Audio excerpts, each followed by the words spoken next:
কৃষ্ণ। আগের ভিডিওতে আমরা পুরুষোত্তম যোগের প্রথম শ্লোকটি বিশ্লেষণ করেছি। আজ আমরা দ্বিতীয় নম্বর শ্লোক পাঠ করব এবং সেটির অনুবাদ বিশ্লেষণ করব।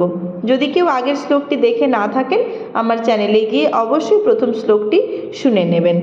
রাধামাধবের শৃঙ্গার ভোগ দর্শন করতে করতে আজকে আমরা দ্বিতীয় শ্লোকটা শুনে নিই, চলুন।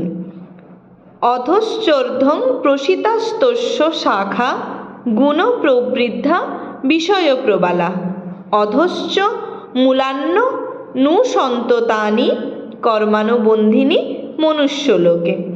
অর্থাৎ অধ নিম্নমুখী, চ এবং ঊর্ধ্বম ঊর্ধ্বমুখী, প্রসিতা বিস্তৃত, তস্য তার, শাখা শাখাসমূহ, গুণ জড়া প্রকৃতির গুণসমূহ, প্রবৃদ্ধা পরিবর্ধিত, বিষয় ইন্দ্রিয়ের বিষয়সমূহ, প্রবালা কথার অর্থ পল্লব, অধ অধমুখী, চ কথার অর্থ এবং, মূলানি মূলসমূহ, অনুসন্ততানি প্রসারিত হয়েছে, কর্ম অর্থাৎ কর্ম অনুসারী, অনুবন্ধিনী মানে আবদ্ধ, মনুষ্যলোক মানে আমাদেরই নরলোকে। এই শ্লোকটির অনুবাদ হলো, এই বৃক্ষের শাখাসমূহ জড়া প্রকৃতির তিনটি গুণের দ্বারা পুষ্ট হয়ে অধোদেশে ও ঊর্ধ্বদেশে বিস্তৃত।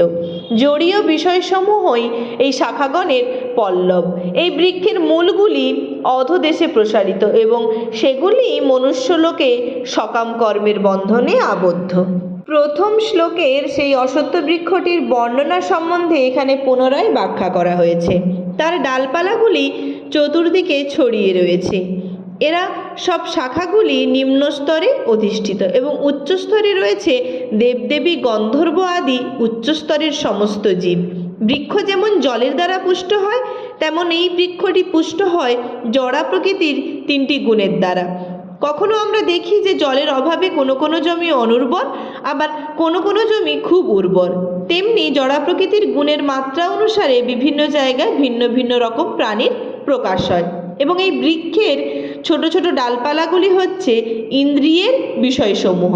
প্রকৃতির বিভিন্ন গুণের বিকাশের ফলে ভিন্ন ভিন্ন ইন্দ্রিয়ের বিকাশ হয় এবং এই ইন্দ্রিয়ের দ্বারাই জীব নানা রকম ইন্দ্রিয়ের বিষয় উপভোগ করে থাকে। চক্ষু, কর্ণ, নাসিকা, জিহ্বা প্রভৃতি ইন্দ্রিয়গুলি হচ্ছে ডালপালা, যা বিভিন্ন ইন্দ্রিয়গ্রাহ্য বিষয়সমূহের সঙ্গে ঐক্যবদ্ধ। তার পাতাগুলি হচ্ছে রূপ, রস, গন্ধ, শব্দ আদি ইন্দ্রিয় বিষয়। তার শাখামূলগুলি হচ্ছে নানা রকম সুখ ও দুঃখজাত অনুভূতি। এর থেকেই আসক্তি এবং বিরক্তির উদয় হয়। গৌণ মূলগুলি হচ্ছে ধর্ম এবং অধর্ম, পাপ এবং পুণ্য কর্ম করার প্রবণতা।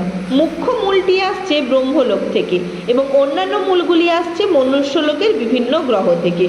উচ্চতর লোকে গিয়ে পুণ্যকর্মের ফল ভোগ করার পর জীব আবার এই পৃথিবীতে ফিরে আসে এবং ফলাশ্রয়ী কর্তব্য কর্মের মাধ্যমে উন্নীত হতে চায়। এই মনুষ্য লোকই হলো জীবের কর্মক্ষেত্র। রাধে রাধে।